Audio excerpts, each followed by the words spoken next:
never intended to be that way when it was passed because the problem wasn't there. It just simply is a matter of enforcing the laws we have in place right now and just trying to do it. Thank you. Ms. Hall. It appears that the House of Representatives has an outline of an immigration bill.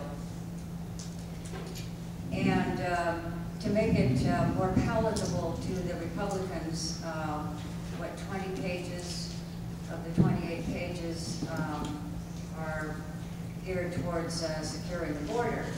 Well, it's about time. Of course, talk is cheap. We have to secure the borders first before we come to any sort of agreement on what we're going to do with the illegals. I went through the amnesty years and years ago, and what happened? Nothing. Nothing changed. Everybody got amnesty, and what did that prove? Nothing. Obama would like to give everybody amnesty so he can have how many million more Democratic votes? Thank you, ma'am. Ms. Lanier? That was a good answer. It is my belief that if you are in this country illegally, you have no legal right, nor are you entitled to any benefits. The key word here is illegal. And we do have laws on the book. You can't go into any other country like you can America because they have border control. You have to show a passport, you have to show papers. Arizona is trying to do that right now. And I don't blame you. The federal government has abdicated its duty. It is not funding border control adequately. And I ship them back and take baby too. Mr. Warner. Where's the 15? Illegal immigrants, and 1 minute, folks, hold on. Okay, it's triage, right? You got to take a look first at stopping the bleeding. And you do that with the fences. You do that with what Arizona has just done. You find ways to stop the inflow of illegals into the country. Then you stabilize the situation. You do that with some of the ideas that are already been proposed out here, such as just because you're born here automatically gives you citizenship. But the main thing we need to look at is the entitlements. What is drawing them here? It's the entitlements, the giveaways, the food programs, the driver's license, the jobs, and all that. Stop penalizing employers so that there isn't that inducement for them to come here. And then we start to heal the situation. And you do that by looking at, folks, it's a populist thing to say, oh, ship them all back. How do you do that with 13 million people realistically? And who pays for what's going to be paid out of our pockets? So you got to find a way to come up with a program over time. You make them apply, give them a work permit that allows them for a certain amount of time, come up with some way that allows them to then do the same thing that everybody else does, that's lined up outside our embassies across this world, make them go through a process to become a legal. Thank you. All right, for our final question, we're back to start. So we'll ask, start with Mr. McKinley. I believe 3 minutes. 3 minutes to respond. What unique qualities and experiences would you bring to the House of Representatives that sets you apart from the other candidates?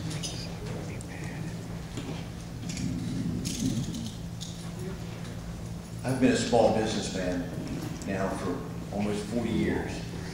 I think that business experience is going to come in handy as it relates to Washington, because I think we're on the wrong track. We're going in the wrong direction as a nation. I've spent my life taking things that are broken and run down and making them useful again.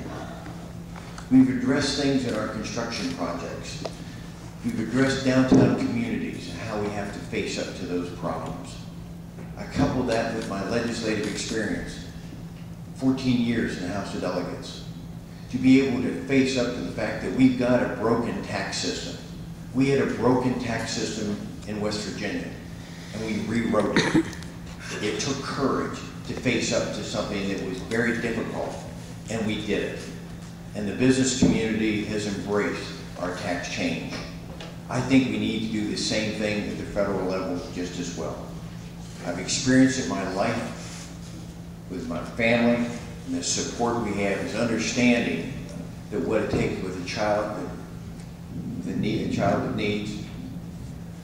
My wife is one that unfortunately, after 28 years in a hospital setting, was let go. We've dealt with people that have lost jobs, trouble in families. Those are the experiences that are life-giving experiences that will prove, I hope, very beneficial. They were when I was in the legislature. They should be when I go to Congress as well. I found that I took my conservative values that I had when I was, and had been in my business. I was always looked upon as a very conservative legislator, a conservative businessman, and I can be a conservative congressman. But what we're looking for here right now is like a job recruit, job valuation. And when you're applying for a job, they always ask for your references. We have references now that we'd be able to talk about. References of people that are standing with us in this election, that are saying this is the person we want to elect. People like the Right to Life in West Virginia are saying that's the candidate that we want to McKinley. The West Virginians for Life, the Manufacturers Association, the Car Dealers Association, the newspaper, one of the newspapers here in Hartford News and Sentinel, the Wheeling Intelligencer, the Wheeling News Register, county commissioners throughout our district are all stepping up saying, this is the candidate. David McKinley is the one that can change the progress, the issue that Obama is doing to us in the fall. He can be elected.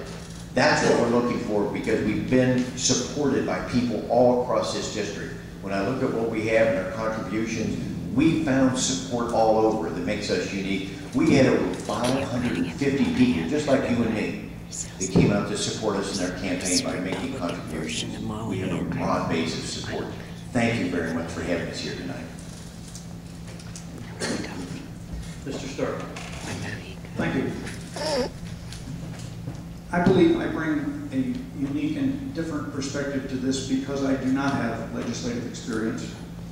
I have, though, 40 years of working experience, much of it management, in a variety of different fields.